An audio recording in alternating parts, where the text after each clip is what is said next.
Good morning from my house. আর কাজের মধ্যে জল ঘাঁটা, এটা দিয়ে আজকের গুড মর্নিংটা আমি শুরু করলাম। এরকম জীবন যেন কারো না। আশা করি তোমরা সবাই ভালো আছো। শরীরের দিক থেকে আমরা সবাই ভালো আছি, মনের দিক থেকে একদম নেই। তো কী করবো, পরিস্থিতি, ভগবান সব সুখটা তো আর দেয় না। হয়তো সব দিকটাই দিয়েছে। মোটামুটি চাল আছে, গ্যাস আছে, না এই চাল না, মানে অ্যাসবেস্টারের চাল আছে, খাবার দাবারের অভাব নেই। কিন্তু অভাব হচ্ছে এই যে ভালো রাস্তা। এই সকাল থেকে ঘুম থেকে উঠেই ঘষা মাজা, মানে দাঁত ঘষা মাজা না, গাড়ি ঘষা। কাল থেকে গাড়িটা বাইরে পড়েছিল, বুঝতে পারিনি। সকাল থেকেই মানে ঘষা শুরু হয়ে গেছে। সকাল থেকেই ঘষাঘষি করে দিলাম। সকালটা একটু করে দিলে গাড়িটা একটু শুকাবে, কমসে কম ওপরে তুলতে পারবো। কারণ কোন জন্মে আর বার করতে পারবো তার তো কোনো ব্যাপার নেই। আবার মেঘের যা পরিস্থিতি, এবার একটু পরেই মনে হচ্ছে যেন মেঘের থলি ভর্তি হয়ে যাবে, এবার লিক হয়ে যাবে। প্রচুর মেঘ ধরেছে, মানে এত মেঘ ধরেছে যে বলার নেই। তো আর কি বলবো, ভিডিওটা আমি শুরু করে দিলাম। এবার বাকিটা তোমার দিদি ভাই। আমি তো ঘুম থেকে উঠেই দেখছি এইসব ঘষা মাজা শুরু করে দিচ্ছে সকাল থেকে। আর আমি এদিকে উঠে দেখছি মেঘ তো যেন একবারে অন্ধকার হয়ে গেছে। মেঘ দেখো, জানি না রোদ বেরোবে কিনা আজকে। যখন বন্যাটা হয়ে যাক। হ্যাঁ, আর কি অবস্থা আমাদের ঘর দুয়ারে, আমরা তো পেরোতেই পারছি না রাস্তাঘাট দিয়ে। আর একদিকে ভাবছি সকাল থেকে উঠেই না দেখতে পাচ্ছি এই দেখো শাক, এই শাকগুলো তুলবো এখন। ভাবি শাক, এই দেখেছো আমাদের এই দিকটা, তোমাদেরকে একটু দেখায় চলো। ওই দেখতে পাচ্ছ কিভাবে পেরোই গেটটা দিয়ে, বাজে পরিস্থিতি একবারে। আর এখানে অনেক শাক দিচ্ছে, এই যে শাকগুলো না তুলবো। আমাদের বাড়ির ভেতর তো এই শাকগুলো নোংরা কিছু নয়, শুধু ঘাস। যাই হোক, এই শাকগুলো আমরা এখন ছটাপট তুলে নেবো, আমিই তুলবো। তো উঠে না কিছু কাজ করতে ভালো লাগছে না। উঠে দেখছি তোমাদের দাদা ভাই, মানে দাঁড়া, পাম্পটা আমি এখন চালাবো। উঠে দেখছি ঘষা মাজা শুরু করে দিয়েছে। আর উঠে তো আমার যেন মানে ঘুম যেন ছাড়ছেই না এই ওয়েদারেতে। আর দেখতে পাচ্ছ এত বাসন পড়ে আছে আমার, এখন বাসন ধোবো, গ্যাস মুছতে পড়ে আছে, অনেক কাজ পড়ে আছে। ওই হাঁড়িটায় কাল রান্না হয়েছিল, ওই হাঁড়িটা মাজতে হবে। আর তোমাদেরকে বললি আজকে আর আমি কাঠের জালে হাত বসাতেই পারবো না, কেননা জ্বালন পুরো সব ভিজে, মানে কাঠি খোঁচা যেগুলো দিয়ে মানে জ্বালাবো, জ্বালানিগুলোই সব ভিজে। তো যাই হোক, ঘুম থেকে উঠে গলার পরিস্থিতি খুব খারাপ। যতক্ষণ না একটুখানি চাটা খাচ্ছি গলার পরিস্থিতি ঠিকঠাক হবে না। আর এই যে দেখতে পাচ্ছ গাড়িটাকে নিয়ে এত চিন্তা হয়, এত বড় গাড়িটা না, আমাদের এই রাস্তাটায় বর্ষাকালে খুব অসুবিধা। কী করবো এখন, ধুয়ে মেজে না তুলে রাখলে কিচ্ছু হবে না। আর এই গাড়িটা তো এই রাস্তাটাতে বেরোবেই না। এই গাড়িটা যদি বা একটু গাঁট গাঁট করে বেরোবে, এই ছোটো গাড়িটা বেরোবেই না। তোমার দাদাভাই এখন হেঁটে হেঁটেই দোকান যায়। ভালো লাগছে না, এত বৃষ্টিও ভালো নয় বাবা। তো চলো যাই হোক, এই ভাবছি শাকগুলো তুলবো, তারপর ওই বাসন টাসন মাজবো, অনেক অনেক অনেক কাজ করে আছে। আর ছেলে এখনও উঠেনি, ছেলে এখন ঘুমাচ্ছে। ও এখন ঠান্ডা ওয়েদার পেয়েছে, প্রচণ্ডভাবে ঘুমাচ্ছে। আর এই সব ভিজে জামা কাপড় তোমাদের দাদাভাই কালকে সব এগুলো কেচেছি, আর এগুলো সব শুকাতে দেবো। এখন রোদই নেই, জানি না, বাইরে একবার তবু মিলে দিই, হাওয়াটা পাবে। তো চলো বাড়ির কাজকর্ম লেগে পড়ি, তোমরা দেখতে থাকো, সঙ্গে থাকো। এখন তো চা ব্রাশ কিচ্ছু করা হয়নি, জাস্ট আমি ঘুম থেকে উঠে তোমাদের দাদাভাইয়ের কাছে আমি চলে এসেছি। তো চলো পরে কথা হচ্ছে, আবার দেখতে থাকো।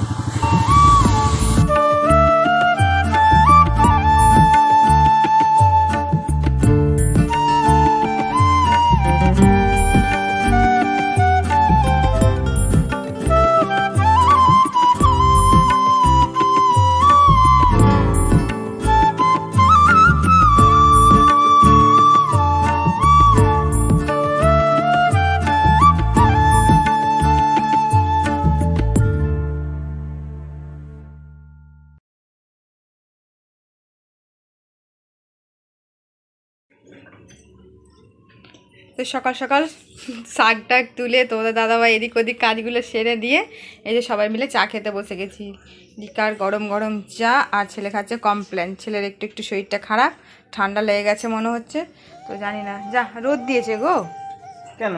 এটা রোদের জল, মানে জলের রোদ, বুঝতে পেরেছো? জল হওয়ার জন্য রোদ, এটা রোদের রোদ নয়, বুঝতে পারছো না?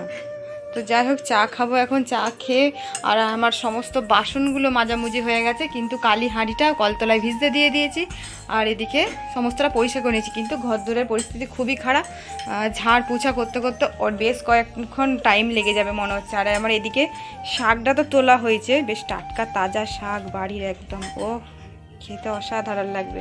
তো যাই হোক, এগুলোকে এখন আবার বেছে ধুয়ে আবার কাটাকুটি করতে হবে। এখন আপাতত পরিষ্কার করে বেছে তুলেছি, কিন্তু আর একবার চোখ বুলিয়ে নিতে হবে ভালো করে। তো যাই হোক, এখানে রাখলাম। তো চলো চাটা খেয়ে তোমাদের দাদাভাই দোকানে চলে যাবে, আর আমি আমার কাজে লেগে পড়বো। ছেলে পড়তে বসে যাবে, তো যার যার কাজ সে তার করবে। তো চলো চাটা এখন খেয়ে নিই, খেয়ে নিয়ে সমস্ত কাজ কী করছি না করছি এখন। আর তোমাদেরকে বলে দিই, আমার এই শাড়িটা না কালকে কাজ একদম রোদে দিয়েছিলাম, তারপর রোদে দেওয়ার পর তুলেছি, দেখছি প্রচুর কাদা কাদা লেগে আছে। যাই হোক, এইটা শাড়িটা এখন একটু সার্ফ দিয়ে, যাই হোক কিছু দিয়ে একটু কেচে দিতে হবে, হালকা করে ডুবিয়ে তুলে নেব। তো জানি না, রোদের জন্য ওয়েট করছি এখন, তারপর দেখা যায়। তো চলো এখন আমার নিজের কাজকর্ম করতে থাকি এখন।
তো জলখাবারের সব তোড়জোড় চলছে, মানে তোড়জোড় চলছে, প্লাস খেতেও সব শুরু করে দিয়েছে। আর আমার ওইদিকে দেখতে পাচ্ছ মুড়িটা বাড়া আছে, আর আমি একটু পরে খাচ্ছি, আর ছেলে ওইদিকে একটু ভাত খাচ্ছে, আর এদিকে চপ মাখা লঙ্কা পেঁয়াজ দিয়ে মাখা করা হয়েছে। তো দাদাভাই মুড়ি খাচ্ছে, আর আমিও মুড়ি খাবো, ছেলে ভাত খাচ্ছে। আর এদিকে আমি এই তরকারিটা, মানে এই শাকটা না নামানো পর্যন্ত আমি খেতে যেতে পারছি না, শাকটা বেশ হয়েই এসেছে, সেই জন্য ভাবলাম যে এই কাজটা সেরে রেখে তারপর খাবো।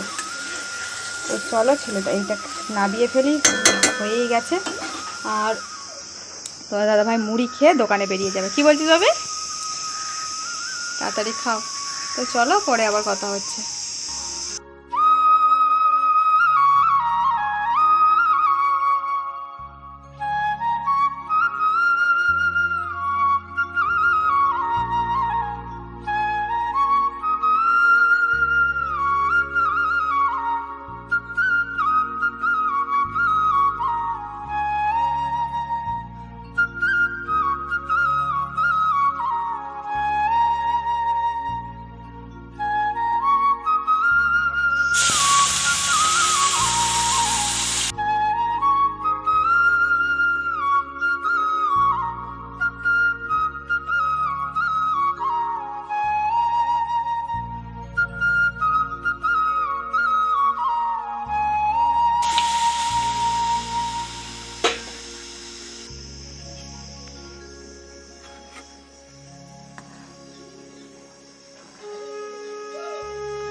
বন্ধুরা, তোমাদের সামনে বেশ অনেকক্ষণ পরেই তোমাদের সামনে আমি এলাম, মানে মুখোমুখি হলাম আর কি। তো যাই হোক, আমার স্নান টান হয়ে গেছে দেখতে পাচ্ছ, আর আমি একটা অন্য শাড়ি পরেছি। তো যাই হোক, আমি এই দুটো শাড়ি না বের করেছি, অল্টারনেট করে পরবো আর কি। ওইটা একদিন পরবো, এটা একদিন পরবো, নাইটিও পরবো। তো খাওয়া দাওয়া করতে যাবার আগে মানে স্নানটা করে নিয়েছি বলে শাড়িটা বেশিরভাগ পরলাম। আর শাড়ি টাড়ি পরে না বেশি কাজটা ছুটে দৌড়ে করতে পারি না। তো যাই হোক, আমার পুজো দেওয়া, স্নান করা, এমনকি রান্না বান্না হয়ে গেছে। আর তোমাদের দাদাভাইয়ের স্নান হয়ে গেছে দোকান থেকে চলে এসে। আর এবার শুধু খাওয়ার পালা। আর বাড়ির তো সমস্ত কাজবাজ হয়ে গেছে। তোমাদের দাদাভাই দেখেছো দোকান থেকে আসার সময় কাঁচা লঙ্কা নিয়ে এসে, দেখো কত ছোট্ট ছোট্ট কিন্তু কাঁচা লঙ্কাগুলো, কিন্তু এগুলো আমাকে সব বোটাগুলো ছাড়াতে হবে এখন। তো যাই হোক, এখন আমার এই মুহূর্তে ছাড়ানোর মতো শক্তি নেই, আর পরিস্থিতির মধ্যে আমি নেই, এখন শুধু খাবো, খিদে পেয়েছে জোর। আর যাই হোক, এইদিকে আমি তরকারি বরকারিটা ওইদিকে রেখেছি। আর কড়াইটার মধ্যে না আমি একটা মানে ধুয়ে রাখিনি, কড়াইটাকে মেজে ধুয়ে রাখিনি বলতে, কড়াইটা এখন ডিম ভাজা করব। তো চলো, তোমাদেরকে তো মেনু দেখাবো। আর এটার মধ্যে আমি ডিমটা ঝটপট করে ভেজে নিই। আর খাবার সময় ডিম না ভাজলে না ভালো লাগে না, ওই ডিম ভেজে রেখে দিয়ে এলে না আস্তে আস্তে কেমন কোনো গন্ধ গন্ধ লাগে। তো যাই হোক, এইসব ব্যাপার স্যাপার হয়তো এখন করবো, ডিমটা ভাজবো এখন। তার আগে এই ঘরে এখন অন্ধকার দেখতে পাচ্ছ, আমাদের গোপু সোনাদেরকে নিয়ে ওই রুমে চলে গেছি, কারণ ওই রুমে গিয়ে শুইয়ে দিয়েছি। আর এদিকে আর জামা কাপড়গুলো সমস্ত তুলে রেখে দিয়েছি। আর কি বলতো, ভেবেছিলাম রোদ দেবে না করে করে দেখেছো বাইরের রোদটা কি হারে দিয়েছে। তো আর একটা কথা, যে শাড়িটা কাচবো না বলেছিলাম, আর শাড়িটা কেচে ফেলে আর এদিকে শুকাতেও দিয়ে দিয়েছি, আমার শুকিয়েও গেছে, তুলে ফেললেই হবে এবার। তো একটুখানি সানলাইটের লিকুইড দিয়ে কেচে ফেলেছি। তো ওই হচ্ছে ব্যাপার স্যাপার, ওই সব কাজবাজ সমস্ত সেরে নিচ্ছি। তো চলো, রান্না বান্নাগুলো ওই ঘরে নিয়ে যে, আর ডিমটা আমি এদিকে ভেজে নিই ঝটাপট করে। আজকে ডিমের পোচ করব, আজকে ডিম ভাজা করব না, মানে পোচটাই তো একটা ভাজা। আর ছেলের পাপা এদিকে এডিট করছে, আর ওই দেখো নাচানাচি শুরু করে দিয়েছে। এদিকে স্নান হয়ে গেছে, বসে আছে, হয়ে গেছে তোমার এডিট করা। তো চলো ডিমটা ভেজে নিই। তো চলো ডিমটা ভেজে নিয়ে চলো তোমাদের কি রান্না বান্না করেছি একবার দেখিয়ে দেবো। তো বন্ধুরা দেখো, ভাত কিন্তু একদম সাজিয়ে দিয়েছে, আর ছেলে এদিকে খেতে শুরু করে দিয়েছে। আর কি রান্না করেছি তোমাদেরকে একবার দেখিয়ে দিই। এটা করেছি শাক দিয়ে তুলেছিলাম, সেই শাক দিয়ে তিল দিয়ে করেছি। আর এটা হচ্ছে সব রকম সবজি দিয়ে বড়ি দিয়ে একটা তরকারি। আর করেছি এদিকে মুসুরির ডাল, পেঁয়াজ ফোড়ন দিয়ে মুসুরির ডাল। আর এখানে করেছি এই যে ডিমের পোচ করেছি গোটা গোটা, তিনটে। আর এদিকে আম নিয়ে নিয়েছি, আর কিছু নেই। এই দুপুরের আজকে লাঞ্চ। তো চলো ঝটাপট এগুলো খেয়ে নিই, খেয়ে নিয়ে একটু রেস্ট নিয়ে তারপর তোমাদের সঙ্গে আবার বিকেলে বক বক করতে শুরু করে দেবো। তো চলো, গুড ইভিনিং বন্ধুরা। তো এখন সময় 7টা, দেখতে পাচ্ছ। আর আমি তো শাড়ি তো দুপুর থেকে পরেই ছিলাম, আর আমি গেছিলাম একটুখানি হাঁটতে। তো যেহেতু দেখলাম মেঘ ধরেনি, মেঘটা একদম পরিষ্কার আছে, তাহলে সেই ভাগে আমরা ভাবলাম, ছেলেকে বললাম চল একটুখানি হেঁটে মার্কেট দিয়ে হেঁটে হেঁটে ঘরকে চলে আসি। তো বেরিয়েছি, হাঁটতে হাঁটতে গেলাম চারিদিকে। আমার আজকে অনেকটাই হাঁটা হয়ে গেছে, বেশ অনেকটাই হাঁটা করে কটা টুকটাক জিনিস কিনে নিয়ে একবারে চলে এলাম। আর তোমাদের দাদা হয়তো আজকে খাওয়া দাওয়া করেছে, আর তারপর হুড়মুড় করে দোকানে চলে গেছে। আজকে ঘরে 1 সেকেন্ড থাকেনি দুপুরে। তো এখনও তো বাড়ি আসবে না, সেই একদম রাত্রিবেলায় 9টার দিক করে আসবে। তো জানি না কখন আসবে। তো চলো কি কি নিয়ে এসেছি তোমাদেরকে একবার দেখিয়ে দিই। আর ছেলে এই যে এসেছে, এই দেখো ঘেমে একদম স্নান করে গেছে। তো হাত মুখ ধুলো, ফ্রেশ হলো একদম। আর এসে আবার একটুখানি ব্যায়ামও করলো, 20টা বস করলো। তো এই হচ্ছে। আর চলো তোমাদেরকে দেখিয়ে দিই, আজকে এই ব্যাগটা নিয়ে গেছিলাম সঙ্গে করে। আর তারা তোমাদেরকে দেখাই কি কি নিয়ে এসেছি। হ্যাঁ, আসার সময় মার্কেট থেকে এই যে একটা চানাচুর নিয়ে এসেছি, আর নিয়ে এসেছি এরকম 2টো পাউরুটি, আর নিয়ে এসেছি একটুখানি মগজদানা, আর নিয়ে এসেছি গোপু সোনাদের গোপু সোনাদের মিষ্টি মাখা নিয়ে এসেছি। দাঁড়া তোমাদেরকে দেখিয়ে দিই একটুখানি। একদম এসে ছেলেকে বললাম এই দেখো, ওইটার মধ্যে গোপু সোনাদের মাখা আছে, তো মাখা দেবো ভাবছি, প্রসাদ আর কি।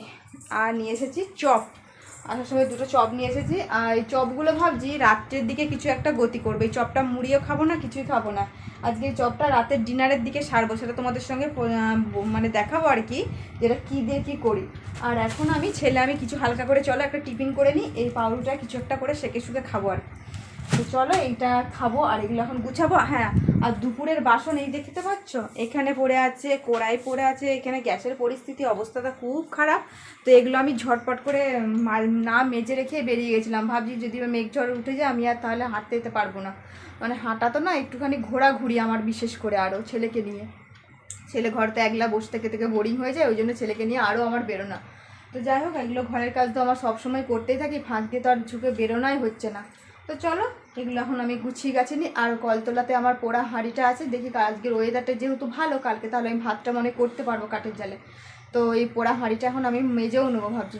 তো হ্যাঁ, যেটা বলছিলাম, পোড়া হাঁড়িটা এবার আমি এখন মেজে নেবো, মেজে নিয়ে মানে আগে খাবো, খেয়ে দিয়ে ছেলে আমি কিছু খাবো, খেয়ে দিয়ে পোড়া হাঁড়িটা মাজবো, এগুলো সব গুছাবো, সমস্ত কাজবাজ এবার সারবো। হ্যাঁ, তোমাদেরকে একটা কথা আমি আরও বলতে গেলে, তোমাদেরকে জিনিসটা দেখাতেও ভুলে গেলাম, আসার আসার সাথে সাথে আমি এখানে রেখে দিলাম। মধ্যবিত্তদের মাথায় হাত যেটাকে বলে, তো এই 30 টাকার আদা, এই আদাটা আমার আজকে দরকার ছিল, কিন্তু ভাবলাম আর দরকার লাগবে না, তবু এনে ফেললাম। বাজার দিকে গেছিলাম আজকে, ছেলে আমি চারিদিকে ঘুরেছি আজকে, পুরো ভবডন্ডলের মতন ঘুরেছি আজকে। তো যাই হোক, আদাটা 30 টাকা তো আমি 100 নিতে পারিনি, এইটা নিয়েছি আমি 15 টাকা, মানে 50 নিয়েছি। তো এইটুকু আদা, তাই বলছি মধ্যবিত্তদের মাথায় হাত, কি মানুষ খাবে বলো তো? আমি যে নিরামিষ খাবো, সে নিরামিষও খাওয়ার কোনো উপায় নেই, আবার আমিষ কি মাছ মাংস খেতে গেলে আদা রসুন পেঁয়াজ তো লাগবেই। তো কি দিয়ে কি বানাবো নিলে? শুধু কি পেঁয়াজ রসুন ছাড়া, আদা ছাড়া কি রান্না হয়? মানে নিরামিষ করতে গেলেও আদাটা লাগবে, আমিষ করতে গেলেও আদাটা লাগবে, মানে আদাটা এমনই একটা জিনিস, ওই জন্য আদার মনে হয় এত দাম, যে আমি নিরামিষ খেতে গেলে মনে হয় আদা লাগবে, আর আমিষ খেতে গেলেও আদা লাগবে। তো সেই জন্য মনে হয় আদাটার এত দাম নাকি, জানি না বাবা। তো যাই হোক, আদার এই জন্য এত দাম। তাই বলছি, মধ্যবিত্ত মানুষ আর কি করে খাবে বলো? কাজের বাজারে এই হাল পরিস্থিতি, জানি না কি করে কি সংসার চলবে। তো চলো পরে আবার কথা হচ্ছে, এগুলো গুছিয়ে বাগিয়ে নিয়ে, আর ছেলে আমি একটুখানি হালকা করে টিফিন করে নিই। চলো পরে আসছি। তো বন্ধুরা দেখো, তোমাদের দাদাভাই অনেক পর এলো, একদম কটার সময় এলো? 10টার সময় এলো। তো এখন বাজে 11টা। তো খাবার দাবার একদম রেডি করে নিয়েছি, আর দেখতেই পাচ্ছ সব, আমি কিন্তু মুড়ি, তোমাদের দাদাভাই একটু মুড়ি ভাতে, আর ছেলে একদম ভাত, আর ছেলেকে একদম ডাল দিয়ে ভাত মাখিয়ে দিয়েছি, আর তরকারি, আর চপটা নিয়ে এসেছিলাম, চপটা দিয়ে পেঁয়াজ লঙ্কা দিয়ে আর একটু চানাচুর দিয়ে মাখা। তো গরমকালে এটা জল ঢেলে দিয়ে খেতে বেশ ভালো লাগবে, আর কাঁচা লঙ্কা তো আছে আরও বিশেষ করে। তো কাঁচা লঙ্কা দিয়ে মাখা হয়েছে, আর ঝাল যদি লাগা হয় আর লাগলে কাঁচা লঙ্কা আরও এক্সট্রা এনেছি। কি বন্ধুরা, কারা এখনো জল ঢেলে ভাত খাচ্ছে আমাদের মতন? মানে আমি তো জল ঢেলেই খাবো। তো ভাত মুড়ি এরকম করে, যেহেতু দুবেলার চাল নিয়েছিলাম, কিন্তু ভাত আমার সচরাচর রাতের দিকে অতটা ভালো লাগে না। তো ভাত তোমাদের দাদাভাইয়ের পুরোটাই হয়ে যেত, একটু মুড়ি নিল আর কি। তো চলো যাই হোক, আজকে সারাদিনের ভিডিও কেমন লেগেছে অবশ্যই কমেন্ট করে জানিও। তো চলো ভিডিওটা আজকের মতো তাহলে এখানে শেষ করে দিচ্ছি, ফিরে আসছি নতুন একটি ভিডিওর সাথে। ভিডিও ভালো লাগলে অবশ্যই লাইক শেয়ার কমেন্ট করো, আর প্লিজ চ্যানেলটি সাবস্ক্রাইব করে পাশে থেকো। তো চলো টাটা, গুড নাইট।